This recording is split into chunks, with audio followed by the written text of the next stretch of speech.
They did, but that's it. Marcin Tybura, win number 4 of 2020. And they take him down. The plan works completely. Marcin Tybura! That's it. Jon Leavitt slams Matt Wyman cold seconds into the fight. The bigger the lights, the bigger my composure. I don't have any fears out here. There's nothing to fear. Jordan, the Monkey King of Leavitt!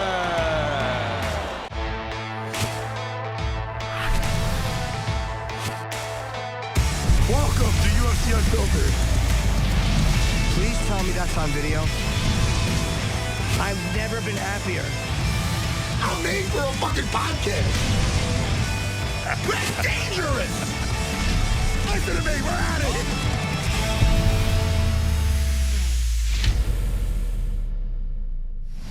Good evening. Welcome to UFC Unfiltered. Right now, Matt and I, we're not joined yet. We have 3 guests today. Let me put my glasses on. Nick Viall from The Bachelor. He's a former Bachelor, and he's promoting his podcast called The Viall Files, which rhymes, so it works out nicely. Jordan Leavitt, undefeated, 8-0. Matt Wyman went to jump the guard, and then he definitely, regretted that when he woke up, and they were giving him some shit. They were giving Jordan some shit because he was celebrating when Matt was sleeping. But I say, give the kid a break. Back in his first UFC win. We also have Marcin Tybura today, Matt. Sorry, Marcin Tybura, who is in the co-main this Saturday, which is a really, really interesting main event. Augusto, Sakai, Jairzinho, Rozenstruik. That's a really, really good main event. And of course, Walt Harris and Marcin Tybura is the co-main.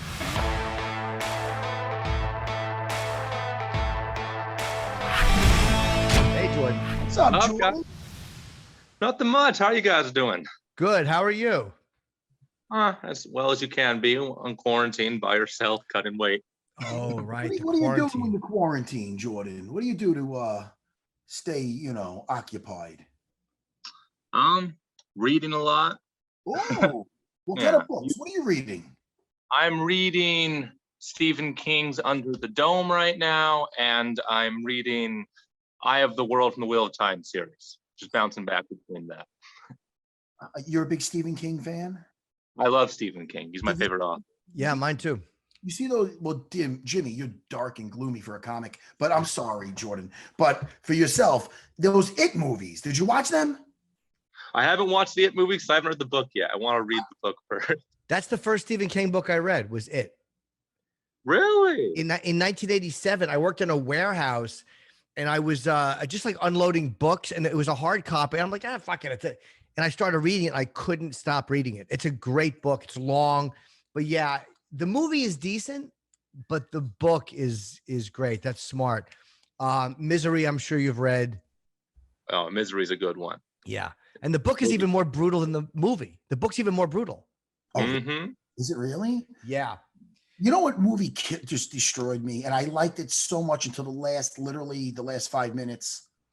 The fucking Mist with Thomas Jane. Did you ever see that movie? Yeah. I haven't seen that. Come on, Jordan, put your books down. Start. I'm kidding, Jordan. Jordan, what's your nickname again? How come it's not on here? It's The Monkey King. I fucking love that. I feel like slapping my producers and not putting that on here. I'm like, it's the Monkey King. How did you come up with that? I went to like middle school. We were me and my friends went to go watch The Forbidden Kingdom with like Jet Li and Jackie Chan, one of the few movies that are in on it together. Oh. And then we were watching the Monkey King figure, like, oh my gosh, he's like you. Maybe it was racially tinged, who knows? But the whole playful persona is really resonated with me, and it's kind of how I fight. So it's kind of stuck. You are a happy fella in there. You look pretty happy. Yeah, I am pretty happy. How is your nerves? Is it a facade, like Jimmy likes to say? Are you trying to, like George St. Pierre, trying to put on a happy face, but you're really scared to death inside, Monkey King? How is it, or no? Or how are you feeling? How's your nerves before you walk out? When I get to the venue, I'm never really nervous at all. I'm nervous up until I see my opponent at weigh-ins. up until you see them in person, it's kind of like you have this caricature of them, you know, like, oh, they're this fighter, they're this. Yes. They look so big on tape. Then you see them, it's like, you're just another person. Just a guy. Right. It's just a fist fight. If, you know, they would have pushed me on the playground, I would have pushed back, and then I would have ate their liver with some fava beans. Like, by the way, that's another good book. Silence of the Lambs. I think I read that in almost 24 hours. Did you read that book? That's really good. yeah, and Red Dragon, the previous one that's the Silence Lamb is the sequel. Red Dragon's also really good from Harris, I believe. Yeah, they're really good books. Yeah, Thomas Harris, I think his name is. You two are both kind of creepy, man. You guys love this dark shit. We do. Stephen King's an underrated author, though, don't you think? Because everyone's like, he sells a lot, but people don't realize he's actually a really good writer about nonfiction stuff too. He's a very interesting thinker. I think he doesn't get the credit from writers that he deserves. Yeah, he doesn't get the literary credit. He's written, like, he has such a wide range of books from Dark Tower. All of his books are so different and stuff. The Bachman books.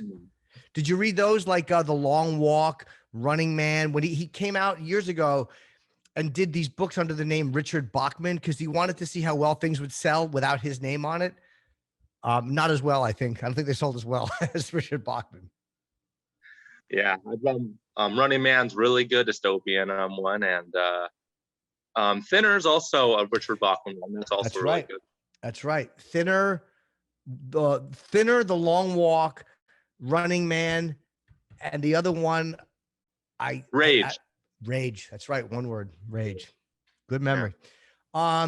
You're amazing too because you have really good awareness in the octagon.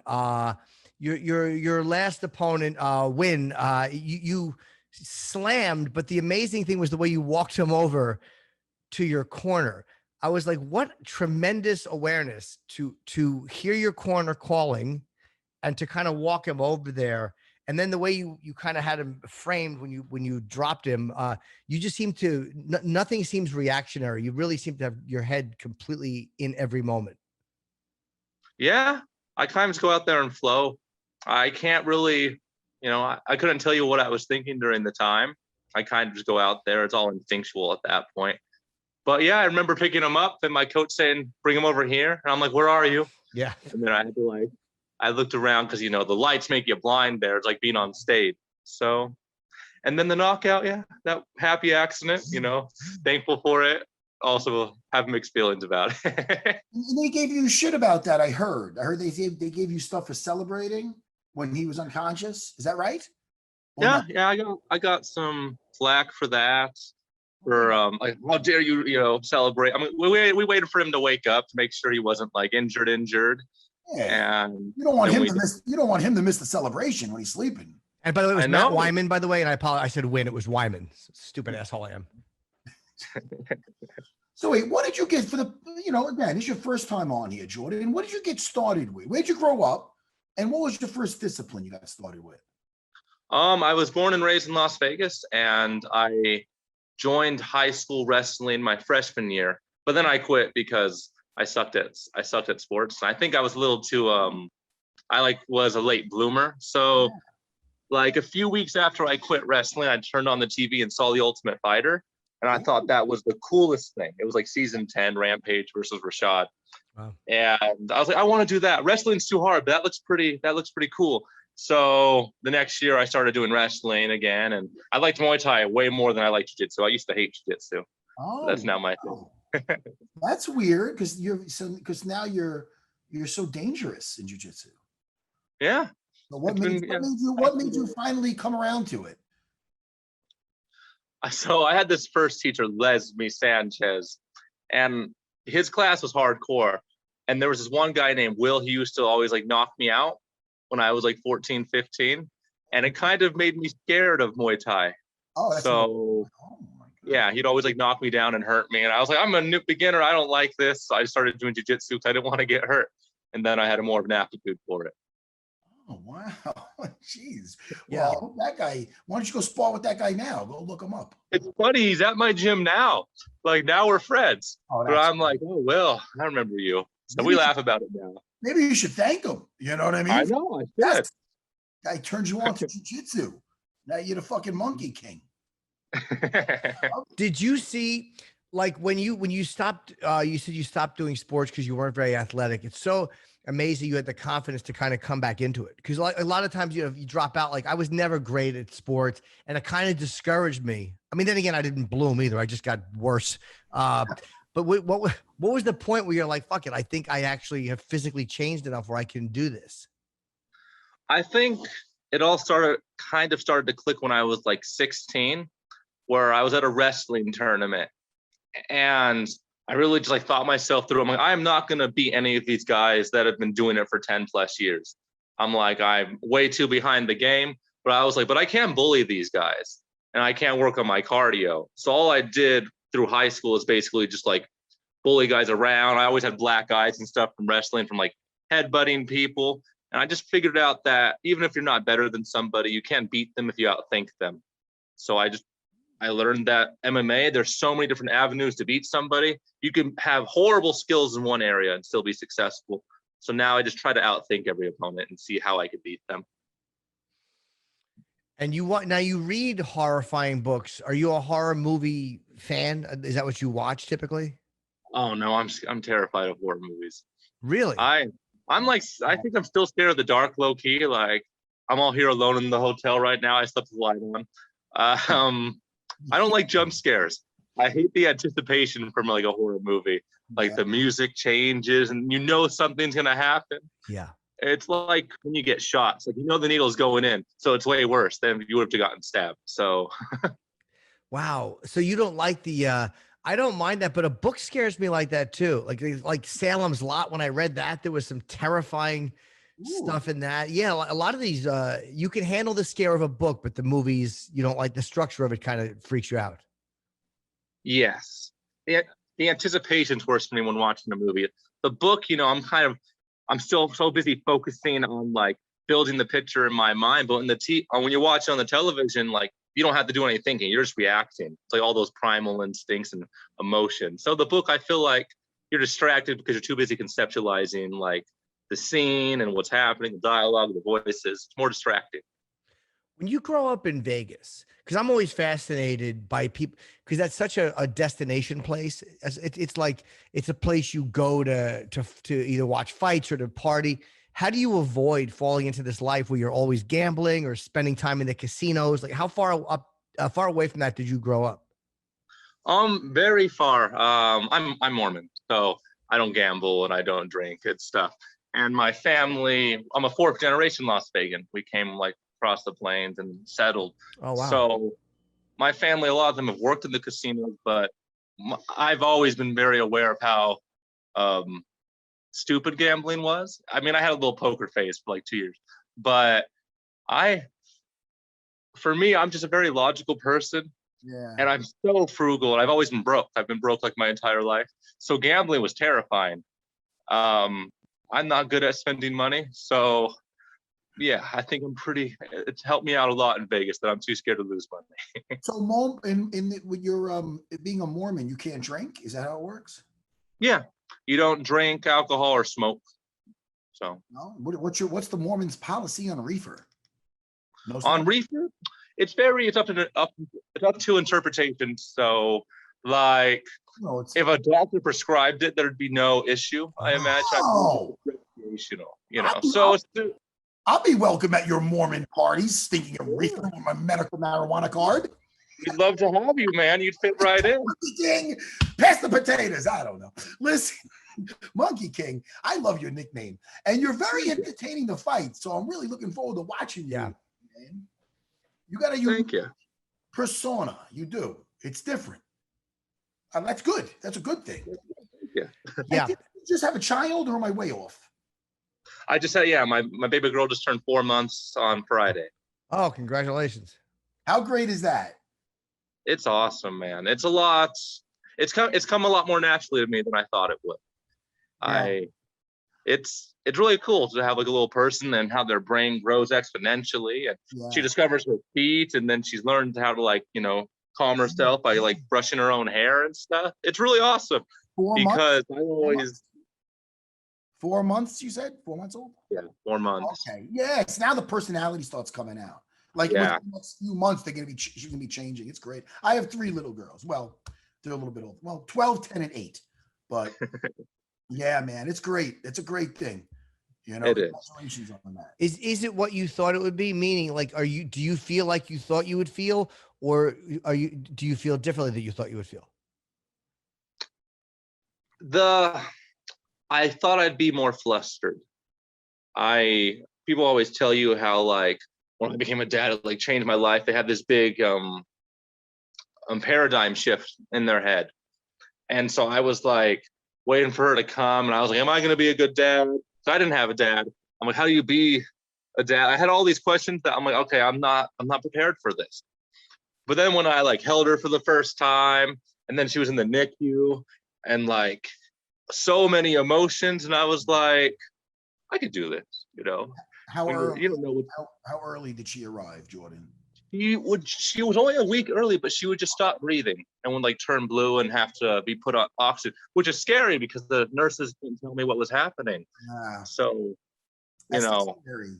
Yeah, I can relate. Yeah. My daughter, my first one was 5 weeks early, so it was scary. You know what I mean? And but she was like 5.5 pounds, and when we got there was a lot more babies. Well, way worse. Like really, you're looking at them, you're like, that baby doesn't belong out of the belly by far. Like little tiny little babies. So it's amazing what they do there. You know, it's so funny when I got to that NICU. How do you pronounce it? NICU. NICU, yeah. Yeah. I saw one of my very first girlfriends in there. Isn't that weird? Coincidence. Thank God we ended nicely. Not that she would fucking do anything wrong, but she fucking, it was just weird. I'm like, oh, look at you. Well, here you are. Anyway, weird coincidence. Like, thank God we ended up nicely. Be standing guard over my kid. Thank God you weren't one of the psychos. Anyway. Hey, Jordan, I went to the movies for the first time the other day, and this is the pandemic. Ever. What's that? First movie ever. Matt's never gone to a film. Oh, I see my first picture. It felt good to see a movie again. You know, I haven't done that in a while. Do you ever go to the theaters or? I can't wait. I'm going to be watching Quiet Place 2. I'm super excited for that one. You're scared of that shit. That's not scary. That's suspense. That's different. Yeah. That's different. I don't like that edge of your seat. Like I like you know who I like in that movie is the actress, whatever her name is.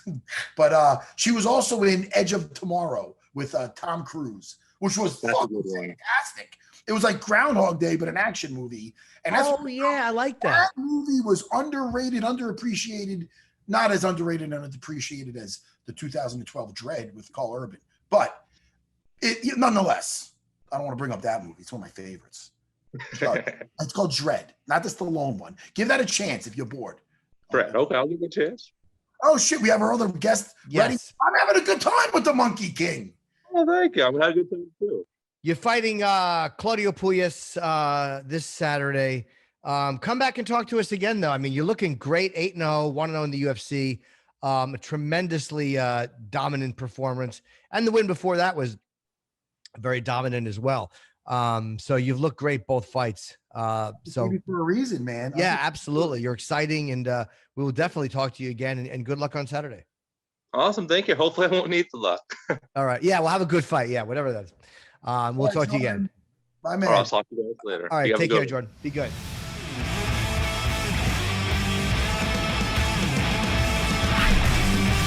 Hey, how you doing, Marcin? Hey, I'm good. How are you? How you feeling? I guess you're still in quarantine too?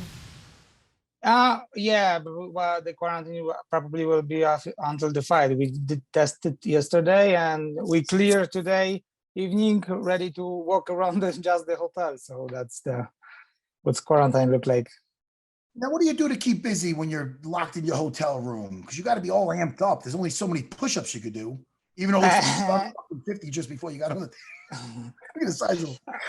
What do you do? Yeah, we do some workouts, but I'm busy today actually doing the interviews. We came yesterday, so at the evening we did a workout, and today I'm so busy with the interviews, so I haven't had occasion to start being boring yet. So I'm busy by UFC.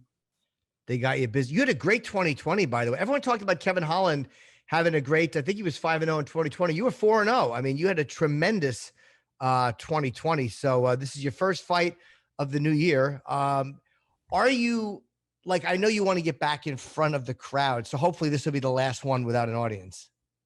Yeah, exactly. But as I heard, UFC Vegas will be until the end of the year. So maybe next fight I will jump on some bigger event. But still, it's good to to have fights.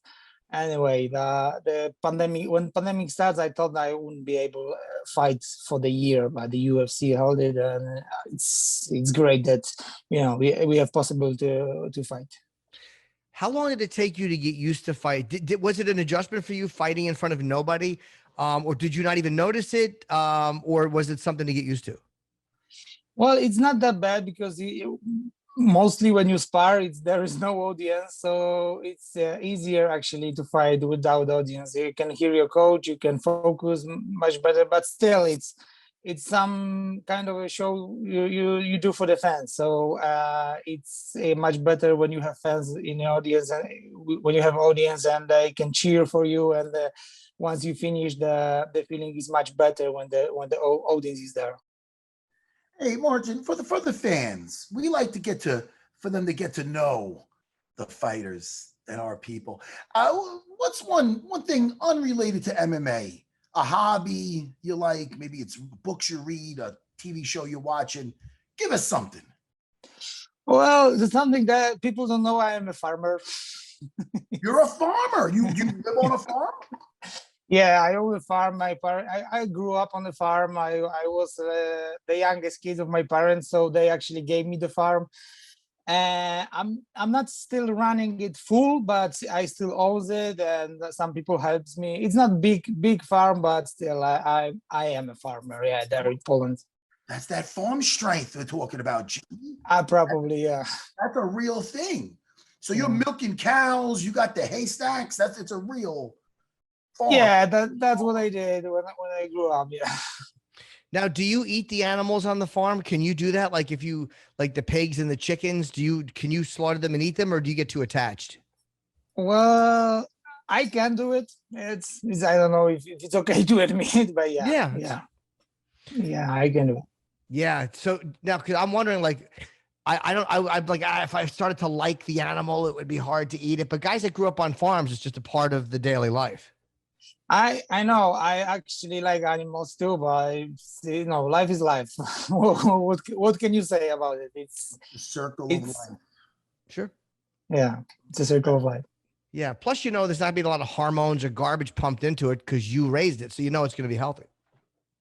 Well, it's not like all of my animals. I did it, so yeah. It's rare actually when it happens. How great did it feel with your last win over Greg Hardy?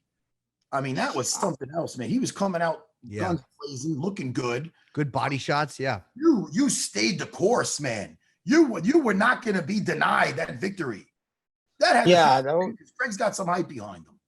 Yeah, that was actually a great win because that was the fourth win in 2020, and that was a great Hardy. The guy's a heavy hitter. He knocked out many guys so far. So, and I could, stand there with him in a striking game. Actually, I received few heavy shots, but still, I was able to, to come much more, rested in a second round and finish him. So that was a great win. Was he hurting you at all at the body shots? Because he really was going to the body, and he seemed like he was having some success. What was that? Was that hurting you at all? No, not really. There was some heavy shots to the head in the first. Was really kind of dangerous, but still, I didn't feel like I'm losing something there. Now with Walt Harris, he comes out hot sometimes. He comes out like, I mean, are we ready for that sound of the bell? Are you going to look to touch the glove first, or are you just ready for a charging Walt Harris? It's probably the second. I see him as a guy who goes really hard, and I'm expecting a couple of scenarios, but I hope that he goes hard in the person, and I will be excited fight for the people.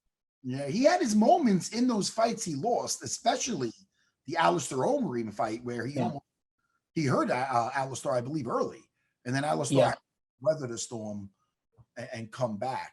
What an exciting fight. What a great opponent. Yeah, it is. But I'm working on my defense a lot. So when I fought Ben Rothwell last year, he came with a with storm with the first round, and I was able to to cover myself from this. So not afraid of what Walt Harris will bring. I mean, the guy needs respect because he's a heavy hitter and he's a tough fighter, but I'm confident about my defense. And you've also it looks like it's going to be Derek Lewis and Ngannou. That looks like what the next championship fights can be. Again, that's just I don't know if that's been confirmed, but I think that's what it's going to be. What do you think of that matchup? Well, we saw it already.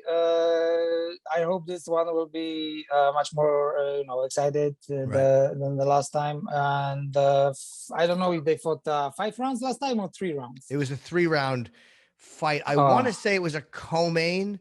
Yeah. I could be wrong, but I think it was a co-main. Yeah, probably. Yeah, that was 3 rounds. So it's hard to predict because we saw what we saw, but still, I think that Derek Lewis deserved the title shot again because this guy is like fighting the best in the heavyweight division, and he knocked them out. So yeah, I'm excited for him to another shot at the title. Yeah, they're looking at possibly August, and then maybe Stipe. And Jones had said it was kind of harder for him to get to heavyweight than he anticipated. Which I guess that's a big jump up. And then it kind of makes you even more in awe of what Daniel Cormier was able to do, to be so successful at light heavyweight and heavyweight. Yeah. You know what? As I remember, Jon Jones did lots of weightlifting before the fight with Owen Sampru, and that fight didn't go well. I don't know how it affects when he gained so much muscle and so much strength for the heavyweight division. Ooh. I'm pretty much interesting to see him how he perform in the heavyweight division, but I'm not so sure about he will be as strong as a light heavyweight. Very interesting with the weightlifting thing there, Jimmy. Yeah, because again, you're also facing guys who are a lot stronger. I mean, I'm stating the obvious, but I mean, it's a huge jump up. It's not that's a big jump. Yeah, it is. And I think Jon, based on his reflex, on his movement, and everything, that's when you gain so much muscle that he might lose something. Of course, the guys in the heavyweight division moving a little slower, but still, it's interesting, actually. Well, Francis, too, the interesting thing about the second Francis Stipe fight was, and Matt and I have talked about this too, it was in a smaller octagon, and Stipe came in light. And when he went for the takedown and Francis kind of splayed his legs back, which was a big improvement over the first fight, you're like, wow, he's really improved as a fighter. He's a much more dangerous guy because he's a lot harder to take down than he was 2 years ago. Yeah, exactly. That was some I was saying that how the second fight will turn for Francis. It's depends on how he improved his wrestling defense, and he did. He works a lot, and the guys really focus on getting the title and to retain the title. So yeah, he improved his game. Yeah, he did. He looked really good. And again, you did look so great over Greg Hardy. And now, what do you see now? If this fight goes the way you want it to go, obviously you got to get through Walt Harris first, which is not easy, especially a guy coming off 2 losses, because you're going to get a guy who really feels like he's fighting for, this is a huge fight for Walt Harris because he's coming off 2 losses. Does that change the way you approach it at all? Not really. That's what I'm thinking about. He might come with a different scenario in the last 2 fights. Yeah, but still, he's dangerous guy anytime he fights. Of course, the guy fights for actually maybe he to retain in the UFC, but it doesn't change anything to me. It doesn't. No, okay. Because I always wonder if a guy's coming off a couple of losses. It seems like maybe does that make him more dangerous or maybe less dangerous because he's more likely to make a mistake? Again, I don't know. It can go both ways, you know. You can try so hard that you can make so many mistakes, but anyway, that's probably motivates you more, and you never know. We'll see after Saturday. Your thoughts on the main event? Rozenstruik versus Sakai. I personally, I cheering for Sakai because that was the guy I'm fighting with, and I lost. So I hope this guy win, and maybe we'll get the rematch. But also, as I see it, it's Sakai. It's hard to knock out, and Rozenstruik, it's the guy who based on the one punch knockout. So I go 60-40 for Sakai. Okay. Well, listen, Marcin, it was really good talking to you, and have a great fight this Saturday, co-main event against Walt Harris. And I'm sure we'll be seeing you again, and we'll be talking to you again. Okay. Thank you so much. All right. Take care, man. I appreciate it. Bye-bye.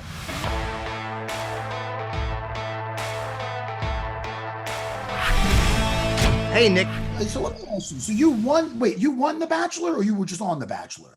I don't. It's not my show. I don't. It's not mine either, to be honest. Winning is the only thing I haven't done. Actually, I took second twice, and then I was The Bachelor.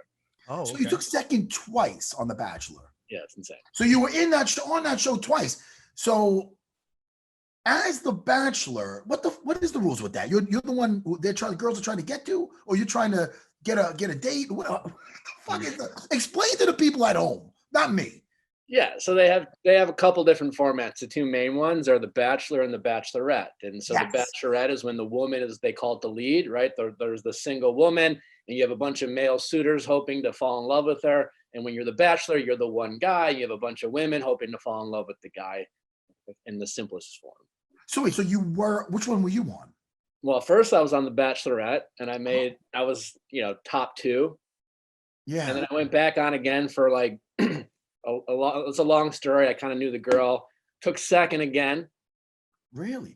Yeah. So, and then they made me The Bachelor. And then you guys don't care about getting sloppy seconds with kissing the same girl and everybody's all trying to get on that. That's kind of it's a weird world. You'll be amazed what, as you guys, I'm sure know, men love nothing more than a competition. And when you get into that environment, you're highly competitive, and you're with a bunch of, usually a lot of athletes, a lot of guys. And it's pretty easy it's an isolated environment, right? There's no distractions, no phones, nothing, just a singular focus. And if there is a connection to be had, generally you'll get warped. You just kind of get fixated. And so the other aspects, you get jealous and you get annoyed, and you don't get to see it a lot. So it's quite frankly a social experiment. So That's a fascinating thing, though. I'm competitive with certain things, but when it comes to women, I'm not competitive because I know I won't do well. So to be able to kind of, in a way, out-charm other really good-looking, charming guys, that's incredible to even get into the final too, because I know that I would not perform well, even if I had more physical gifts. You never know. It's a different world, man. Because in real world, I'm not a very competitive guy when it comes to dating. Like I've been a confident guy, and it's just like I'm not here to chase something, type of thing. But in that world, it's different. And again, you're not watching a lot of people do it. You do it on your own. And I remember the first time on it, like I really liked the girl, but I honestly was self-aware enough to be like, I honestly don't know if I like her just because, or am I just like competitive? And it's really hard to tell. It's a fascinating environment. I was gonna say, Jimmy, I'm sorry. Did anybody ever stay together from this thing, then get married and have a family? Yeah, I mean, it's a lot of relationships don't work out. I'm definitely one of those people who's doesn't have a relationship from that world, but people are married. There's kids that have been born. There's only been one divorce, and that was recently. Every other marriage that happened, they're still together, and there's a way more breakups than not. But I mean, like people in the real world have a very like relationships in general are just hard to work out, right? Most of them don't work out. So it actually has a surprisingly decent track record. What is it like to be the Bachelor? Yes. And have women competing for you? Like, how does that feel? It's flattering. It's cool at first. It's obviously a neat role, but in that environment, it's like the hardest job you can have. I mean, the truthfully is, there's like 30 great. They're not casting for compatibility. They're casting for obviously Sure. TV and things like that. So you're lucky if you feel like generally interested and compatible for like 4 women, and then you have like 25 other women who are nice and beautiful and cool, but you just might not be vibing with them, and you have to it's a lot of conversations. It's an arduous job. I mean, I was grateful, I had fun, et cetera, but like it's not like making out with 30 people in one night is not fun. Are you now, do they say, are you forbidden from having sex, or you're allowed to do whatever you want as adults? They don't care. Truthfully, they have the rules of the show, but as it's reality TV, there are no rules, man. They're just boundaries meant to be broken, and they will either use that, to your advantage or against you, depending on how the show goes. So I never operated. I broke all the rules, so to speak. So. Yeah, I don't blame you. I mean, it's got to be very difficult. You've really made out with that many women in a night? Like they just have you got like them filing in talking to you? In a sense, I mean, like in that world, it's people like you said you didn't think you'd do well. I mean, you're a conversationalist, right? You put a lot of emphasis on your ability to talk, right? Because like you can't, it is on TV. So like what happens a lot of times, people who don't have the gift of the gab or who can't connect, they'll get nervous and awkward and just want to make out, right? And that just kind of gets annoying after a while, Yeah, I can talk, but again, I'm trying to make up for a turtle-shaped head, and I blink a lot, so I don't think that's going to win any women over. But it's got to be hard though, dude, because like, especially if you really like somebody, if all of a sudden you're in that process and you're like, wow, I like this girl, and then you're like, but does she like me, or is this just a part of a gig for her? Totally, it's a total mind fuck. I mean, when I was the Bachelor, I pretty much, like there are a lot of great people, but I was drawn to one particular girl, and once you're kind of locked in, you're just like, well, shit, what if she doesn't feel the same way? And there's a lot of expectations that world. It kind of fucks you up in the head a little bit. But yeah, it's boot camp, man. Like it's mental. It's like mental gymnastics. Right. Ooh, mental jumping jacks. Let me ask you, you also did like acting, right? Yeah, I'm still acting now. I do some hosting. I've been lucky enough to do some movies. It's, I study acting on the regular. I've been doing it for 4 years now. Obviously a highly competitive industry. I only been doing it for 4 years. So I'm lucky enough to, have the podcast I have, and have success doing other things, that the acting is more of a passion project for me. And it allows me to work on my craft and be patient, because you have some highly successful actors out there. You have to, pick your battles and just keep working. And so, yeah. I'm fascinated, but he was in the soap opera. You were in General Hospital, I think. Yeah, I did a small kind of fun. I played myself on that. I was in this Christmas movie with Vivica A. Fox. I was in an ABC sitcom called Speechless. So I've had some fun small roles. And a couple other TV shows, but you just kind of take your opportunities and try to be, the best that you can be, and see what happens. What is the shoot schedule on a soap? That's what I'm fascinated, because soap operas, they do like 5 episodes a week, and it's like the turnaround. There's not a lot of time to get it right. So when it's pretty wild, right? It's like fast, right?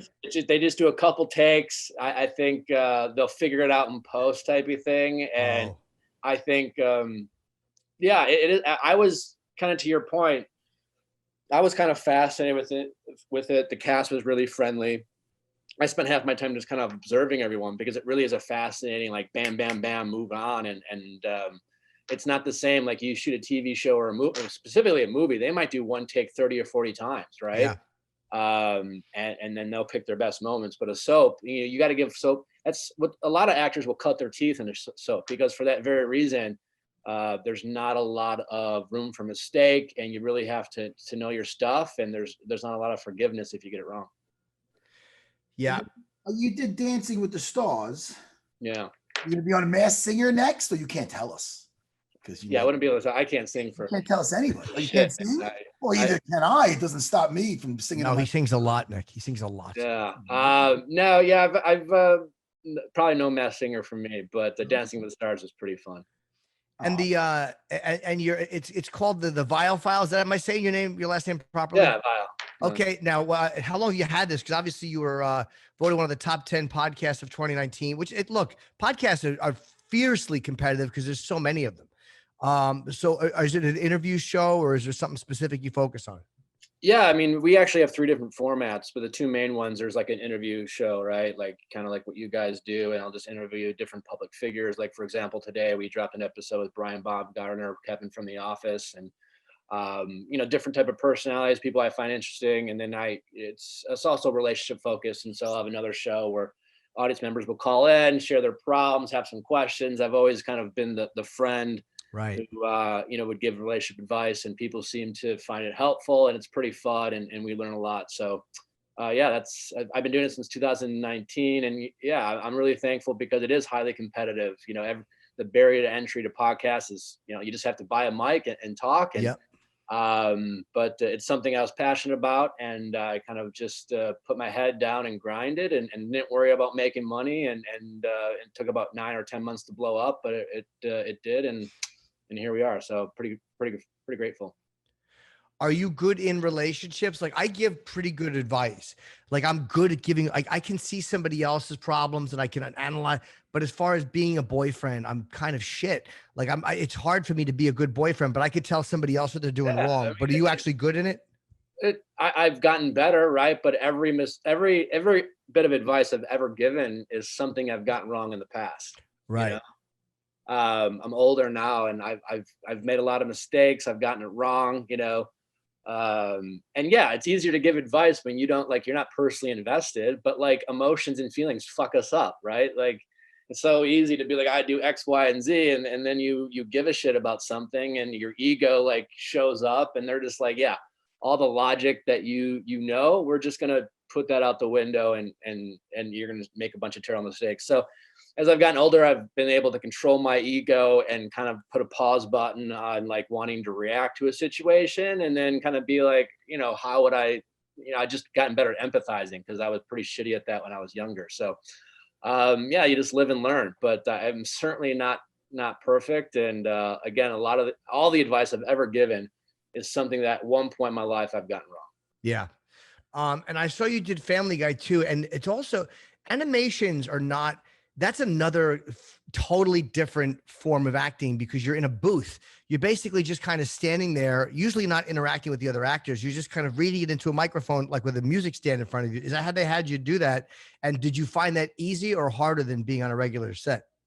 It was just different, right? I mean, I had a small role, and it was just really cool. I'm friends with the showrunner, and so it was kind of an opportunity, and they just kind of, hey, we wrote you into the script. So that was pretty surreal. I'm a Family Guy fan. And I think that, to me, that's one of the cooler experiences I had, because like I played myself, I was a drawing, and I'm interaction with Peter.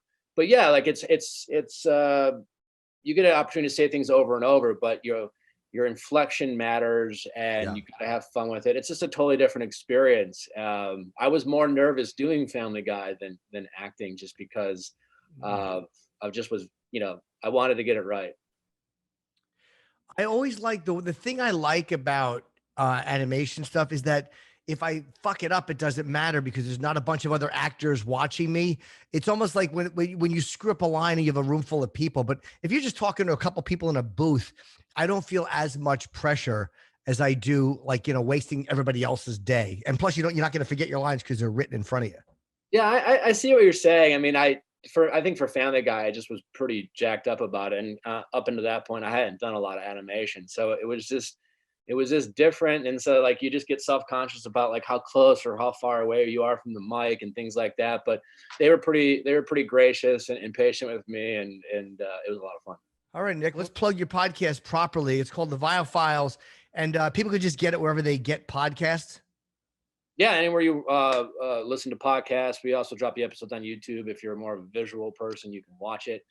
And anywhere you listen to podcasts, you can check out the Viall Files. And if we always have a lot of cool celebrities and public figures. And then obviously, guy or girl, you're probably struggling with a relationship of some kind. We focus a lot on that, and people seem to find it helpful. So check us out, and we appreciate it. Yeah, well, it's really popular, so you're doing something right.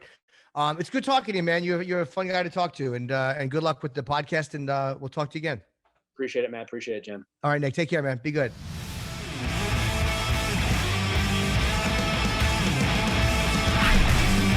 Yeah, that's an exciting division, man. And Tybura has looked so good last year, and it'll be interesting to see what happens if he does beat Walt Harris. Because Cyril Gane is now number 3. I'll be honest, I wouldn't mind seeing Cyril Gane. Stipe is going to wait, probably for the winner of Derek and Francis, and maybe get a third fight.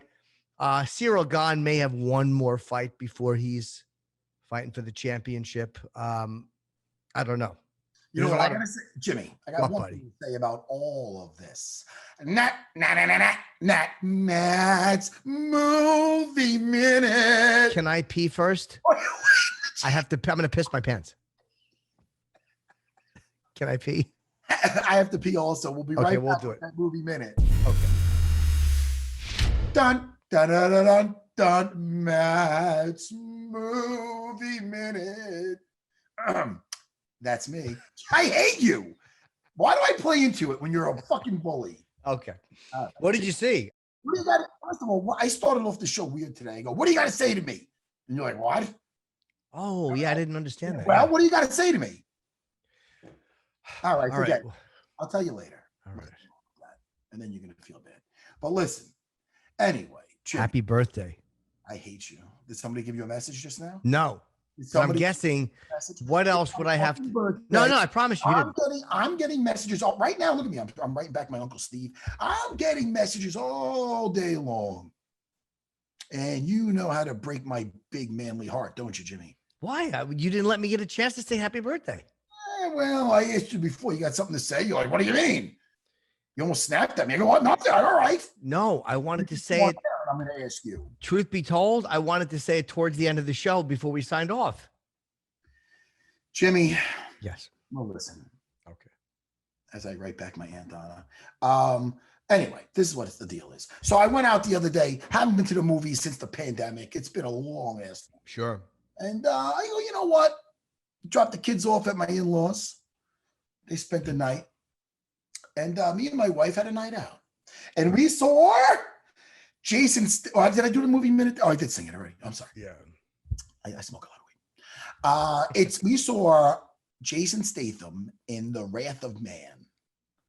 I never even heard about it. How about it's Guy Ritchie movie? It's a Guy Ritchie movie. So you know you're in pretty good shape going in. Because Guy, you know, not just being a Henzo Gracie black belt. Sure. Oh, he knows what he's doing. Give him a pass on the second Sherlock Holmes. I don't know if he did that. But, you know, he usually does good work. So, but I didn't hear nothing about it. My buddy Hulk, Paul Harrison, you know him. He goes, sometimes he'll just give me like a movie review out of nowhere. He'll send me this movie's good. I'm like, oh, okay. That's all I knew about it, Jimmy. Yeah. I didn't know anything else about it. I just knew that Jason Statham's in it. And, you know, sometimes people, you know, you've actually might have said this before. Like, I remind you of that, like a 5'6" Jason Statham, like an action movie star. Did you say that? I said 5'1", but yeah. You said, regardless of the height, you did. It was a comparison made. So I am a big Jason Statham fan. Sure. He's one of those guys that doesn't realize that he should shave his head. He thinks he's manly enough to leave the fucking partially bald head. That's right. The guy works. The guy does his CrossFit or whatever. So anyway, it's about like an armored car type service situation where they get held up a lot but there's more to it. There was some casualties on a job. Who's related to who knows who's going in for revenge, some twists, some turns, a lot of action. And I'll tell you right now, funnier than you'd think. There was a lot of funny lines. Like Jason Statham has these lines that are just deadpan, just dry, and they come out of nowhere, and it's fucking hysterical. There was some fucking people laughing. And it reminded me what I like about the movies, Jimmy. Hey, Matt, I do a good Jason Statham. Jimmy, that's not only is that not Jason Statham, that's actually disrespectful to Jason Statham. Hey, Matt. School's in session. Is this Doug Bell? Who am I talking? That was just Jim doing. I happen to have Doug's bell, but that was just Jim doing Jason Statham. No. You think it was good? No, it wasn't good at all. It wasn't good. It's almost like me when I do Carl Urban's voice in Dredd. Mama, I know what he sounds like. Mama. He sounds like, well, you know what Judge Dredd sounds like? No? Well, I guess, no, I'm the law. He's not the law. I'm the law. That's Jason Statham as Judge Dredd. I'll tell you right now, he's got the accent, though. It's not going to work good. Hey, mate, I'm Jason Statham. You're Matt. We don't shave. Oh, mate, no, that's not going to work. That's good. But Carl Urban, I can listen to him say, Mama Clan. He says it like that. I say cringy. But he also says, and he has this new, what's it? That's good. But he has this girl that's working with a partner. She's a rookie. So he's like giving her he's like evaluating her. So he's like, what do you say, rookie? You like that? What do you say? Ready? Yeah. And I'll put part. You can't see my face because this is what Judge Dredd looks like. You just see this part. Look, like this. What do you say, rookie? Oh, I can do this, Jimmy. Oh, me too. Yeah. What do you say, rookie? Mama Clan. What? Hey, mate. What do you say, mate? You gotta put fucking pigeon tits. You gotta go to your fucking face. I did. Hold on. Anyway, I like the movie. Hey, mate. All right. I like the movie. Afterwards, one of our fighter, Charlie Campbell. Okay. He's tough. He fights on the local circuit. His uncle Pete, went to his diner afterwards and had some fucking bison burgers. Shout out to Uncle Good. Pete. Shout out to Uncle Pete. Charlie's a little savage, Charlie the Cannibal. You'll see him in a big show, I'm sure. But the real hero is his Uncle Pete. He makes some good ass bison burgers. All right, listen. Yeah. So the movie I recommend. Okay. I recommend it. So, it's up there. I enjoyed it. I saw that, Matt. I was perusing like the what's the app store or whatever, iTunes store.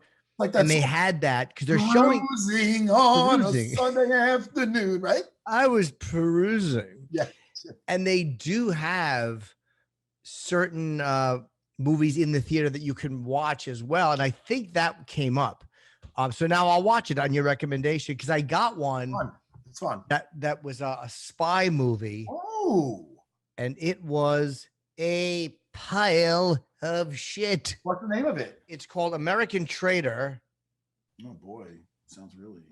It's the movie of Axis Sally, who was an American woman who broadcast on German radio. Apparently, Joseph Goebbels made her do it, or they had her passport.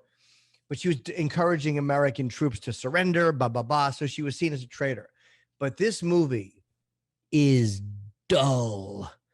It has zero vibe. How about this? I hardly made it through you explaining what the fucking movie's about. Yeah, dude, it's not good. Even Pacino is not good. It's almost like watching a bunch of great ass. Yeah, she had a great ass. Hey, she sure did, mate. No. That's Pacino and Jason Statham talking. No, Jason Statham was not in it, Jimmy. You can't take these liberties because you're gonna ruin. These people are gonna think he's the guys in the movie. Yeah, and he wasn't in there. It was Val Kilmer. Val Kilmer was in there. Yeah. Then he did Batman and Robin, and then it fell. This movie is not great, Matt. Oh, he did Batman. It was George Clooney, by the way. He's the best Batman. Yeah, go ahead. American Traitor is not good. Well, it wasn't on my list of things to see. No, not mine either. But again, I saw Pacino, and I said, "What the heck?" Oof. Let's do some picks. Okay. Right? Yeah, we'll do the main and the co-main because we get most of them wrong anyway.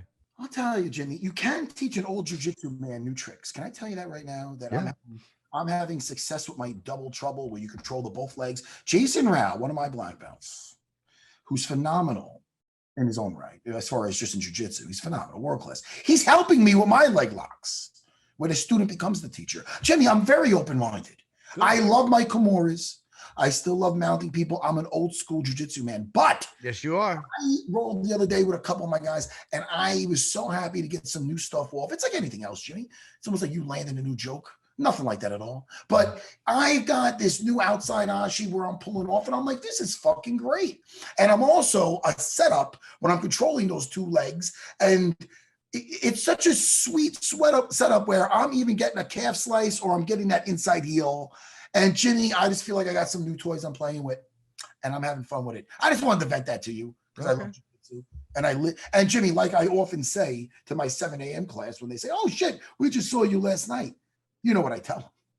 What? I live this shit. Yeah. All right. So Jimmy, when are you going back on tour? When are you going back out there? August. I'll have dates to plug soon. It's going to be probably August will be my first one. I'll plug it soon. August. Well, you might be in Long Island, maybe. No, not Long Island. Okay. All right. Well, I'm just saying. What was I going to say? What else we got? What else do we got? Oh, we got to do the picks. Let's do the co-main and the main. Let's do. Fine, I'm fine with that. Let's do Marcin Tybura against Walt Harris. That's a tough. He looks. I love Walt Harris too. Yeah, I know. I do too. I love Walt Harris. You know, but Walt Harris, man, listen. Remember what he did to Olenek? Yeah. And Olenik's a beast. So it's Yes, like, he is. oh well, this guy's got possibly the better grappling. And this is what I think. I think that Marcin's looking at this, and he's looking at his last 3 opponents, and he's saying, "Look, I'm having a lot of success lately." I mean, he's not saying this. This is me just looking. You being him, yeah. This is me kind of just making my pick. So he's thinking he should be confident. And maybe he's thinking, all right, Walt's losing a couple. Maybe he's slipping. I disagree, Jimmy. I think that Walt knows he can't lose another one. Everybody knows him. Everybody loves him. He's always coming to fight. But hey, man, 3 losses is no good. He knows his back is up against the wall. He's going to be a little bit more, I feel, measured. And maybe as far as putting that foot on the gas, he's going to be hopefully a little bit more concerned on when he does that, fighting in more intervals. But I feel he will be victorious in this fight. You feel okay? I'm not going to say by decision because I don't think Marcin, listen, I like him. I think he's a tough Polish farmer that we just found out. He's going to be a hard guy to put away. But I feel with the right tactics, strategy, I think Walt Harris can get this victory. I am going to take Marcin Tybura in the second round. You don't even get into why. I'm going to take him because I do think that as much as you're right about Harris. Oh, I can also be wrong about him. I think, but then again, coming off 2 losses, Tybura's coming off 4 wins. It could work either way. I am the law. Mom is not the law. Mama, I'm coming for you. Who do you think's going to win the fight, mate? Jimmy, I want you to see Dread. I will. Please. And you'll love it. It's so violent. It's one of my favorite movies. Can you watch it? Watch it. I'm busy until August, but I will watch it. Look, it's 2 hours out of your time. I'm going with Rozenstruik. Jairzinho. Rozenstruik. Well, you cut off my song. But I'm going with Rozenstruik. No, but Sakai, he lost to Overeem his last fight, but he was on a 6-fight win streak before that. Yeah? Yeah. I'll take Rozenstruik as well. Tell me how many fights Rozenstruik lost. Huh? 2 out of his last 3, but before that, he was on quite a streak. Well, thank you. Thank you very much for agreeing with me. For He was 10-0 at one point, I think. Well, we were all undefeated at one point. You technically are still undefeated. That's right, I'm thinking Rozenstruik, and I'm going to say TKO in the 4th round. I said it. Me. This guy. This guy said it. Okay. What do you got to say, Jimmy? Touche. I'm going to take Rozenstruik 3rd round. Turn around, bright eyes. Every now and then I fall apart. Jimmy, would you say 3rd round? Yeah. Okay. Ooh, you surprised me with that. I thought you'd go against me. All right, Jimmy.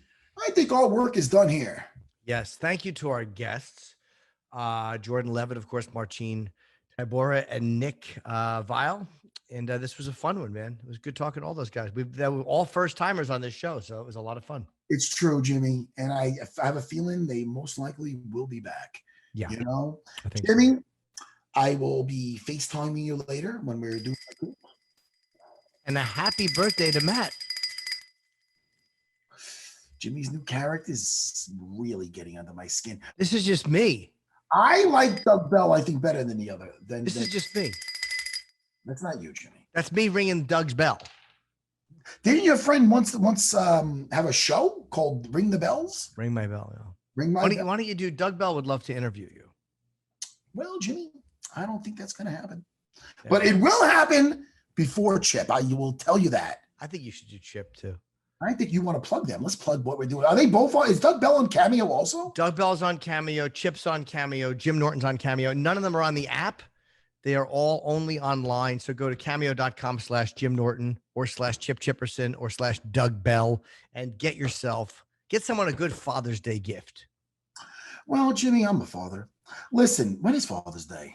It's in June. That's as far as I can tell you. Oh, Jimmy, I'm going to use my time to not plug anything besides Cameo. But I will say that I want our audience, I'm going to give out a homework assignment. I want them to watch 2 movies, one funny and one action. The funny movie is a stoner comedy called Grandma's Boy. Very funny, from the Happy Madison production. Oh, I love Nick Swartzen's a buddy of mine. I love him. Swartzen's in it. Yeah, he's great. One movie I challenge anybody to see if they've seen this in the theaters. Me and my wife are the only. It was in and out of the theaters so fucking fast. I'm going to say it's a cult classic. I'm saying that because people love it. So go see Grandma's Boy. Get that. You could do worse. And also, if you got time, the most underrated, underappreciated comic book movie ever. Watch Dredd. Not the earlier one. What's the best that's still on? This is what Call Urban. Watch those movies. You want to do want me to see the impersonation one more time? And you're going to see this. Mama clan, I'm coming. I could be the next Dredd. Yeah. Yeah?